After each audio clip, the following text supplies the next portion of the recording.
Welcome to the Princess I'm Possible show.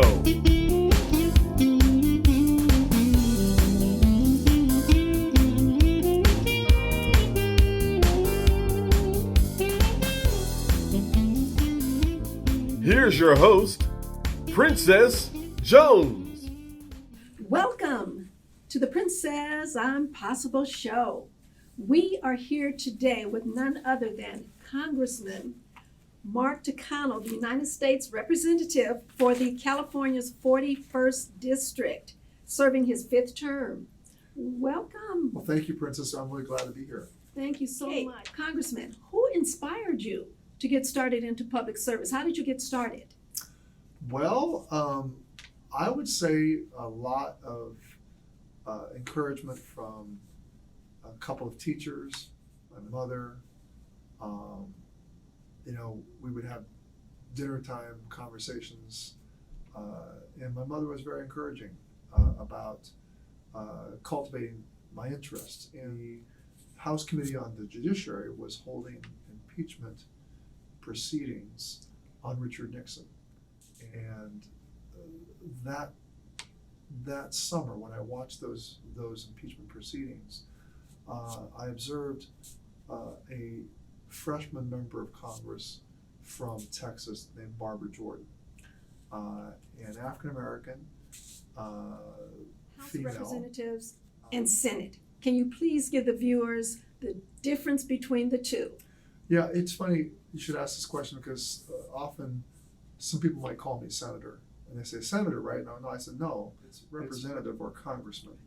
So, and to make it more confusing, technically, if you are a senator, you are also a member of Congress. Congress is made up of two bodies, made up of two separate chambers. One is called the Senate, the other is called the House of Representatives. Most often, when people say the word congressperson or congresswoman or congressman, they're usually referring to members of the House of Representatives. Because members of the Senate are fewer in number, there's only 100 of them. There's 2 senators for each one of our 50 states. That's how you can remember how many senators there are, because everyone knows we have 50 states, and each state gets 2 senators. But the House of Representatives is not based on equal numbers in the state. It's based on how much population a state has. So California, having the largest number of people, gets a larger number of representatives.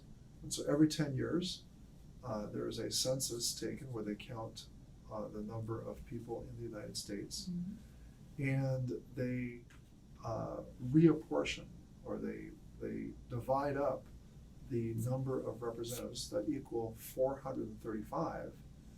They look at what portion or proportion, what fraction of the 435 does California get based on how big its population is. Okay. New York, et cetera, et cetera. So the big difference, representatives, there's more of us, and each state gets representatives according to the size of its population, but each state also gets 2 senators. And so so there are 42 representatives from California, 2 senators. I'm one of the 42 representatives, and I'm currently in the 39th congressional district. Okay, so yes, because I made mention of the 41st, but Well, I was the 41st up until this election. So from 2012, when I was first elected to Congress, it was the 41st congressional district. But we just had the census taken in 2020, and after they count all the people in 2020, they reconfigure how many representatives were out there. And so California went from 43 representatives to 42. We lost 1 seat that went to another state, and that means they had to redraw the districts. And so when they redraw the districts, you don't always get the same district number. So my district number changed from 41 to 39. So I'm the 39th congressional district. Okay, and that encompasses what, Riverside, Moreno Valley, Riverside, Moreno Valley, Paris, Paris.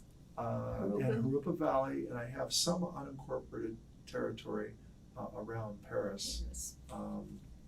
Some of the unincorporated communities that don't really belong to cities. Okay, well, we appreciate you making the difference between the two, because people, they think Senate, Congress, it's all the same. Thank you so much for breaking that down. We appreciate it. Yeah, thanks. Now, we want to find out, recently, the Supreme Court, they overturned Roe versus Wade, and that's been a big controversy. Yes. And you said, and I'm quoting, the Supreme Court has taken extraordinary action of stripping American women of their right to control their own bodies by overturning Roe versus Wade. This is offensive and radical. What did you mean by that? I'm saying every state has the power and ability to decide this for you. That's what's offensive, is that, and I think we'd all be offended if we suddenly saw one of the rights that we thought was fundamental to us being just taken away because, 6 Supreme Court justices felt that that was the case. And it is also radical. It is radical for the Supreme Court to overturn settled law. The court has to be seen as making judgments about the law and what's fair, and not about their own political preference. The Supreme Court really should not be a political body like the Congress is, where elected representatives decide what the law is. The Supreme Court has to decide what the Constitution is, and keep that in mind. So, what am I going to do about it? The other. I also have said out loud that this court, I believe, is prepared to be more radical. And I mentioned Justice Thomas because he's looking at questioning contraception, questioning same-sex marriage.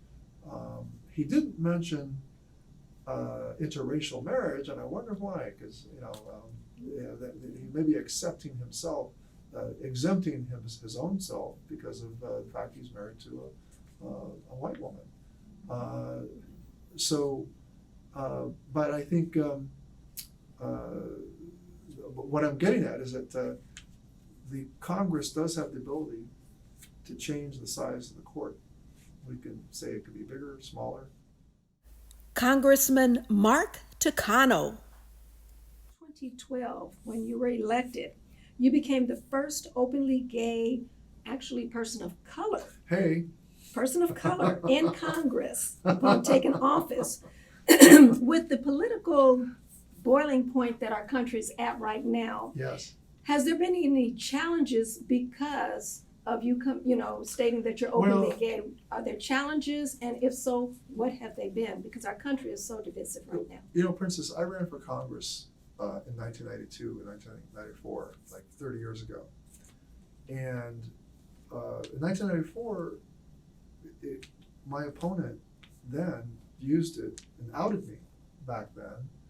I won, and people didn't know. I almost won in 1992. It came very, very close. 94, they figured they had to use every bit of dirt they could find on me, and actually they didn't even know that I was gay. They just kind of made it up and accused me of it anyway. It is true, and I don't consider it dirt. I'm proud of who I am, but so there's been enormous changes that have happened since '94, and this community elected me the first gay person of color.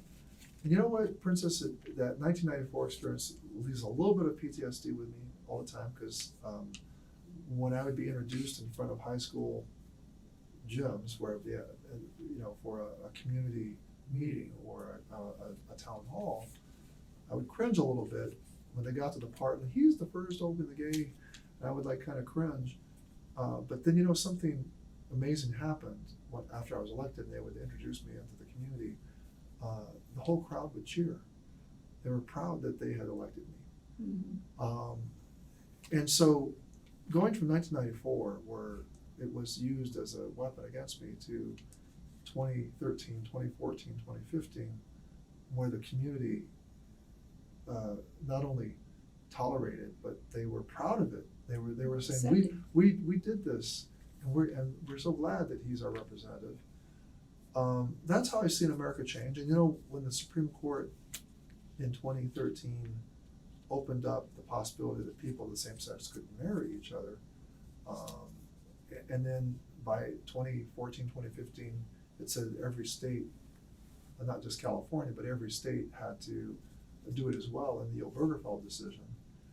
What we've seen since then is public opinion swing so far in favor of all this, because so many more people know more people who are gay or lesbian, that by the time that this past year, the Supreme Court was there was one justice who said, well, maybe we should rethink the whole thing about gay marriage. Clarence Thomas said that, the justice. Congress, the House of Representatives passed a Respect for Marriage Act, which basically said, well, we want to pass a law that makes sure that no court ruling could overturn gay marriage. It was amazing, like 47 Republicans also voted with the Democrats to pass this out of the House. What I'm trying to tell you is that public opinion has pretty much accepted all across the country, in every state, even a conservative state, that this right should not be taken away from people. So on the one hand, the attitudes in America have changed, but my sense is that the conservative radical right doesn't have a lot of answers in solutions for America, and so they want to try to focus people's attention on the most controversial controversial aspects in terms of trans people. And so there's been a lot of bitterness and hatred and scapegoating that's been focused on trans people, and I find that very regrettable. And that's focusing on just one out of LGBT. Of the LGBT, they focus on the T.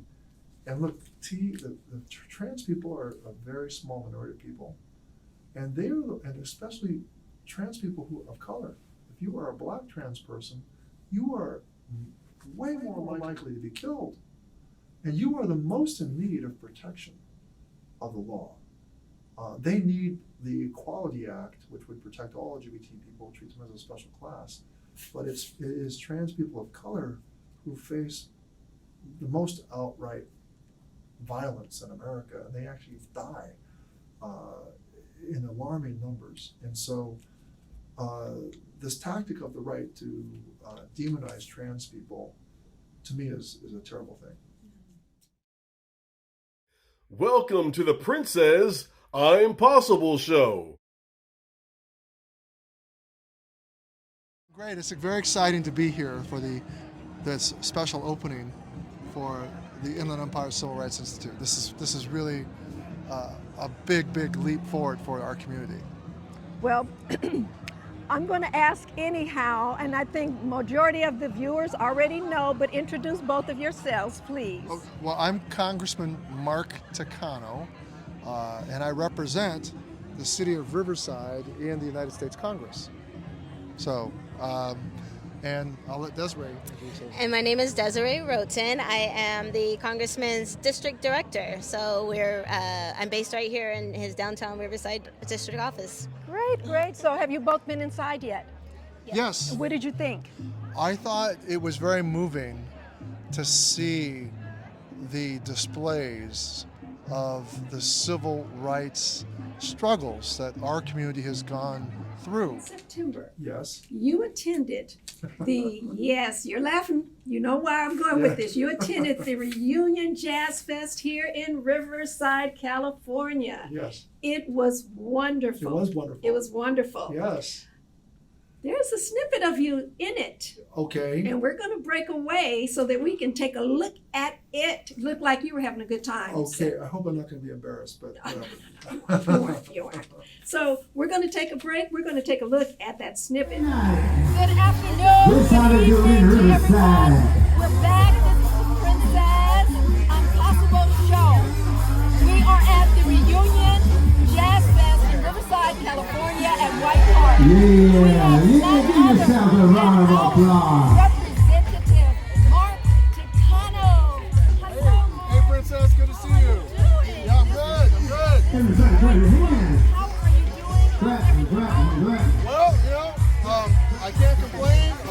We got a lot to do in Washington, but I'm so glad to come home to see this magnificent event here. All my cha-cha people. That was organized, All the cha-cha. by the people of To this the side, cha-cha. and just to see everyone having so much fun, grooming to, jazz music. Everybody's been having a wonderful time. Thank you so much. And you know that. Well, I thank you. I just love this community. I know that this community cares about the future of our democracy. I want to make sure everyone goes out and make sure they vote in November. But for tonight, I just want to make sure we all having fun. Right to the right. Exactly. But again, Mark Takano, he really has been on the battlefield for Riverside. So we want to thank you for stopping by and saying hi to us. Thank you. You have a good night. Yeah, thank you. Welcome back. What did you think, Congressman? Well, I think I better leave this singing to somebody else. But you could tell you had a good time. I did it have a was good time. wonderful. Hi, I'm Elwood J. I host the Old School Jazz Show every Thursday from 3 to 6 p.m. I play the finest in jazz. So why don't you tell a friend? And also, why don't you download the app KUBU 96.5 FM. Hey, have a wonderful day. So we want to get back to the information at hand. Sure. You support gun control. Why did you support gun control, and what are you doing to advance the stance on gun control? We've got a big problem. We do have a big problem. And anybody, it's as if we have, frankly, it's a lot of Republicans, mostly Republicans, 98% Republicans, who bury their heads in the sand. Every time we have a shooting on a school campus, an elementary school campus in Uvalde, or in Newtown, Connecticut, we're talking about elementary school kids. Some individual goes in there with an automatic weapon and shoots at kids and teachers. We've had this happen on high school campuses. I've seen teenagers organize and rise up and angry at adults because we're not doing what we need to do. Now look, I believe that we can uphold the right of people to defend themselves, but at the same time we have a right to have our children safe. We have a right to have our teenagers safe, and we all have a right to be safe ourselves. There's no reason why somebody with an automatic weapon that was designed to kill thousands of people in a very short period of time, let's say hundreds of people on the battlefield, that is not a weapon that is necessary to defend yourself, in a community. That is just So not. what is it's being not done what comes about up. Well, not enough in my estimation. But what has been done in Congress this past year, Lucy McBath, whose own son was killed in a spate of gun violence. Lucy McBath represents a part of Atlanta in Congress. She's a Delta flight attendant former. I know Lucy. Lucy introduced the legislation that did eventually pass the Senate after the most recent gun violence attacks that happened in rapid succession. Just made it impossible for Republicans to hide behind the same kind of arguments that has allowed them to prevent. So what did this bill do? It was basically Congress passed a version of a red flag law. And what's a red flag law? That when someone close to someone who owns a lot of guns goes to the police and says, "Look, I think my brother, my son, or whatever is not mentally right, and he's got a lot of guns," it allows the court to go in, a judge to go in and say, "I'm going to take these guns away from you temporarily," out of precaution, because often it's the case that people do know that somebody's got guns, is not mentally is going through some stress at the moment, and they should have their guns taken away. Now, our law didn't actually, our law basically enables and provides the funding to help states enact their own laws, so it wasn't really our own red flag law. The other thing we did is we said that that boyfriends, there was something called a boyfriend loophole. Right now, if you are a spouse, you are married, say you're a man, and you're guilty of spousal abuse, and you beat up your wife, you can't go get. You're on a list somewhere where you can't go and buy weapons. Okay. Right? That was existing law. But what was the loophole is if you were the boyfriend. We call it the boyfriend loophole. So now what the law says, what we recently passed is it says if you were romantically involved and you were guilty of some sort of domestic violence, you are on a list for 5 years, and you can't go buy a weapon. And we know how intense passions may be around these relationships, and that's often where a lot of gun violence happens in these circumstances. And then we also said that we would raise the age at which you could buy an automatic weapon. That you can't buy one at age 18, or you can't buy one when you're 17. You have to wait until you're 21. Congressman Mark Takano. Some of your constituents have asked questions, so I want to Sure. bring them to you. The first person asked, what have you done to improve the lives of African Americans in your district, and be specific? It comes from Jay Bakari. I know, Mr. Bakari.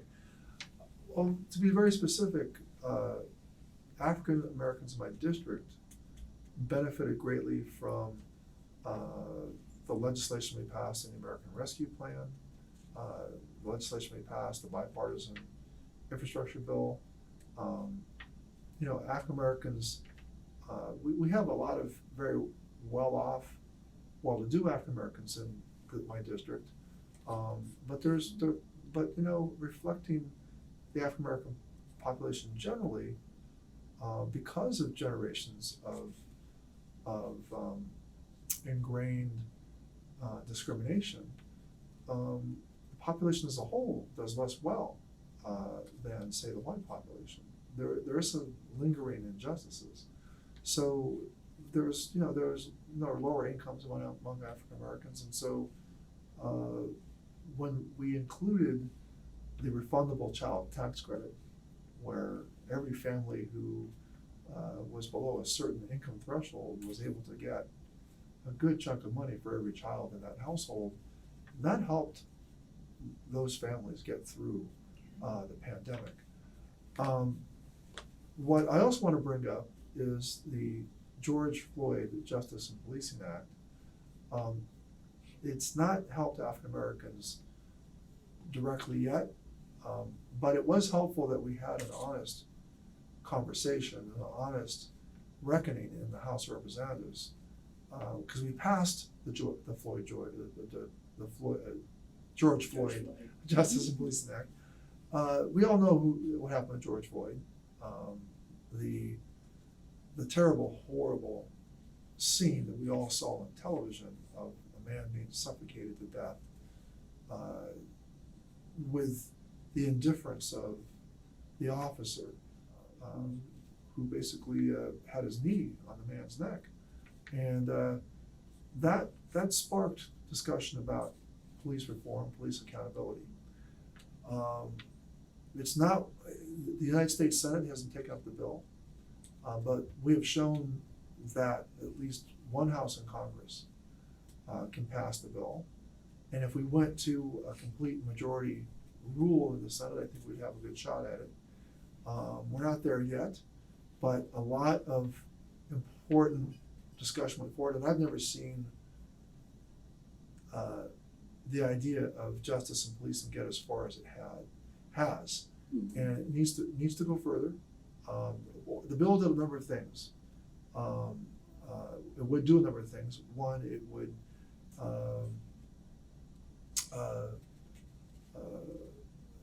deal with a kind of immunity that police officers get from prosecution. It's not called sovereign immunity, it's a particular kind of immunity. I'm blanking on the name of it at this moment, but this immunity has basically allowed officers who use excessive force to evade Those are accountability. the two factors that you feel in terms of answering Jay McCarty's Yes. question. Yes. Okay. All right, and the second question, what are your plans to deal with the homeless situation, specifically the young people that are homeless? And that comes from S. Bacon. Well, homelessness is a multifaceted issue. We have an overall economic situation where housing costs are rising. People don't have enough money to have housing. And we have, so there are people who just are short of money, and apartments and residents are just too expensive. And we need to make sure that we get the people who are in those situations the training and the employment necessary to be able to afford places to stay. And we also need to make the places more affordable. Those are the affordability issue is largely in control of local government, city councils and county governments in the states. The federal government can, also make it easier for developments to go through and get financed. There's tax incentives we can do, and so that's part of a plan. But there's another big chunk of the issue of homelessness as an issue, which relates to people who have addictions and people who have mental illness, and sometimes a combination of both. And we also have an issue with the legal framework and the rights that homeless people have. Now, I don't believe that we want a situation where people who are poor are just automatically sort of put into prisons. We don't need poorhouses like that. We want to be respectful of their civil liberties, but I think the community also is right to say that sidewalks and parks, that can't be a place where you live. So we do need a way in which we can get people services, and what happens when people refuse services. That's a legal issue. So we need to resolve the legal issues so that we are respectful of people's rights, but we're also respectful of the community's ability to have order. And Exactly. so there needs to be a proper balance. So I believe that we need to increase the number of housing opportunities for our long-term chronically mentally ill people who aren't going to get better right away, and who may never get better. And we need to have services for people who are alcohol and drug addicted. There are a lot of the viewers that are interested in going into politics, possibly getting into service, being Yes. a public servant. What recommendations, what suggestions would you give to them? How do they start, and where do they proceed from there? Well, start wherever you are in life. Start young, start middle age, start anywhere. There's no right age to get more involved in your community and more involved in the political process. But to young people, I would say that you can't start too early. Get involved with a campaign. If you're in college, think about getting an internship. And that, in Congress we have paid internships. You can often get paid while you're interning. There are opportunities like that in my office, both here in Riverside and also in Washington, D.C. So intern, apply for a fellowship, which is a longer type of internship. Get a good education. You don't have to be a lawyer. I'm not a lawyer, I was a teacher. But that's a great background. Becoming a doctor is also a great background. You can almost be, any profession will give you that foundation. But I think get a good education. But I think if you want to get into elected politics, where you might run for elected office, you have to determine where are you going to call home? What is the community you're going to live in? What is the community that you're going to build relationships, friendships, neighbors, get involved in community, Just gave you the roadmap. He Yes. just gave you some very good information as to what you need to do so that you can get started in public service. We need you. We need you. Yes, we do. Congressman, thank you so Thank you. much. Now, if any of your constituents want to get in contact with your office, how do they go about doing that? Well, they can call 951 222-0203. Okay. That's 951-222-0203. That's the telephone number. They can go to my website, takano.house.gov. Okay. You can email. You can find the email there. But takano.house.gov. I'm on Facebook and Twitter. You can also find. You can reach me through those platforms as well. Great. Well, thank you again, Oh, Congressman. my pleasure. Thank you so Thank you. much. Thank Appreciate you. it. Great. Okay, well, again, Congressman Mark Takano. Thank you very much. Thank you.